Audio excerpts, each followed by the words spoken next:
এবাৰ দিব বিচাৰিছো অন্য এটা গুৰুত্বপূৰ্ণ খবৰ আন এটা বিষয় চৰ্চালৈ আহিছে ডক্টৰ গীতাশ্ৰী তামুলীৰ প্ৰসংগক লৈ এবাৰ বি বৰুৱা মহাবিদ্যালয়ৰ শিক্ষাৰ্থী ওলাই আহিছে ৰাজপথলৈ আমি আপোনালোকক জনাব বিচাৰিছো ডক্টৰ গীতাশ্ৰী তামুলীক লৈ যেনে ধৰণৰ মন্তব্য কৰিছিল মুখ্যমন্ত্ৰী ডক্টৰ হিমন্ত বিশ্ব শৰ্মাই তাৰ পিছত ছচিয়েল মিডিয়াত ৰাজ্যজুৰি হৈছিল প্ৰতিক্ৰিয়া আমি গীতাশ্ৰী তামুলী বাইদেউৰ পক্ষত আছো মুখ্যমন্ত্ৰীৰ দৰে পবিত্ৰ আসনৰ মৰ্যাদা ৰাখক ডাঙৰীয়া এনেদৰে লিখি প্ৰতিবাদত আহিলে এই সকল শিক্ষাৰ্থী শিক্ষাগুৰুৰ লগত কৰা ৰাজনীতি বন্ধ কৰক বুলি দাবী উত্থাপন কৰিলে উল্লেখ যে উজনিৰ পৰা নামনিলৈ খদিয়াৰ পৰা ধুবুৰীলৈ প্ৰতিটো প্ৰান্ততে ডক্টৰ গীতাশ্ৰী তামুলীৰ সমৰ্থনত যেনেদৰে সকলো ওলাই আহিলে তাৰ পিছতে ছচিয়েল মিডিয়াত গণজাগৰণৰ সৃষ্টি হোৱাৰ পৰৱৰ্তী সময়তে এইবাৰ শিক্ষাৰ্থীসকলো ওলাই আহিছে আৰু শিক্ষাগুৰুৰ লগত ৰাজনীতি বন্ধ কৰিবলৈ মুখ্যমন্ত্ৰীক আহ্বান জনালে মুখ্যমন্ত্ৰী ডক্টৰ হিমন্ত বিশ্ব শৰ্মাই অখিল গগৈৰ লগত বাক বিতণ্ডা লাগি ডক্টৰ গীতাশ্ৰী তামুলীক লৈ যেনে ধৰণৰ মন্তব্য কৰিলে সেই মন্তব্যৰ বিৰোধিতা সকলোৱে কৰিছে বিদ্যুৎ সমাজে কৰিছে ডক্টৰ গীতাশ্ৰী তামুলীৰ পাণ্ডিত্যক সকলোৱে প্ৰশংসা কৰিছে আৰু মুখ্যমন্ত্ৰীৰ মন্তব্যক সমালোচনা কৰিছে তাৰ পিছত বি বৰুৱা মহাবিদ্যালয়ৰ শিক্ষাৰ্থীয়ে হুংকাৰ প্ৰদান কৰিছে আৰু এনেদৰে ৰাজপথলৈ ওলাই আহি আমি গীতাশ্ৰী তামুলী বাইদেউৰ পক্ষত আছো বুলি মন্তব্য কৰিছে আমাক বহুতে বাধা প্ৰদান কৰিছে হয়তো কাৰোবাৰ ফোনত তেওঁলোকে মেনেজ হৈছে কিন্তু আমি কাৰো ফোনত মেনেজ নহওঁ কাৰণ আমাৰ শিক্ষাগুৰুৰ প্ৰতি শ্ৰদ্ধা আছে আমাৰ কলেজখনৰ প্ৰতি শ্ৰদ্ধা আছে আচলতে দেখা পাইছোঁ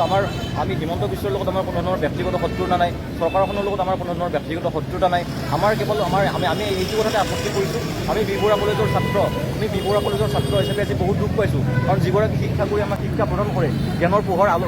আলোক প্ৰদান কৰি পেলাই আমাক আচলতে ডাঙৰ দীঘল কৰিছে বা যিসকল শিক্ষক যিয়ে আমাক আচলতে জ্ঞানৰ পোহৰ দিয়ে সেইসকলক যেতিয়া আচলতে অপমান কৰে সেইসকলক যেতিয়া আচলতে দুৰ্ব্যৱহাৰ কৰে তেতিয়া আচলতে আমি লাজ পাওঁ যদিহে তেওঁলোকৰ ক'বলগীয়া আছে তেওঁলোকে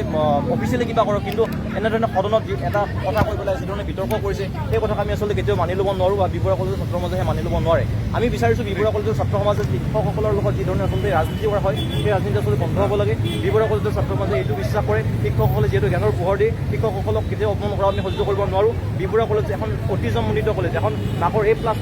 কলেজ মুখ্যমন্ত্ৰীগৰাকী আহি পেলাই বি বৰুৱা কলেজত নিজে কৈ থৈ গৈছে যে বি বৰুৱা কলেজৰ আভ্যন্তৰীণ ক্ষেত্ৰত এক বৌদ্ধিক স্তৰটো অধিক গুৰুত্বপূৰ্ণ গতিকে তেনেকুৱা এটা প্ৰেক্ষাপটত যদি তেখেতে সদনত কয় যে আমাৰ মহাবিদ্যালয়ৰ এগৰাকী শিক্ষাৰ্থীয়ে নিযুক্তিৰ ক্ষেত্ৰত কিছু বিসংগতি আছে তেনেকুৱা কিন্তু আমি আচলতে সহমত গ্ৰহণ কৰিব নোৱাৰোঁ গতিকে আমি আমাৰ গীতাশ্ৰী তামুলী বাইদেউৰ লগত আমি আছোঁ আৰু মহাবিদ্যালয়খনৰ স্বাৰ্থত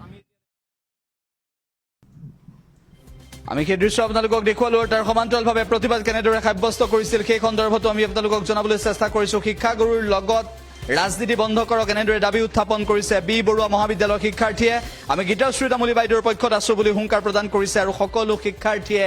এটা কথাই ক'ব বিচাৰিছে যে ৰাজনীতি এনেকুৱাকৈ নকৰিব মুখ্যমন্ত্ৰীগৰাকীক ক'বলৈ বাধ্য হৈছে ৰাজ্যৰ শিক্ষাৰ্থী সমাজে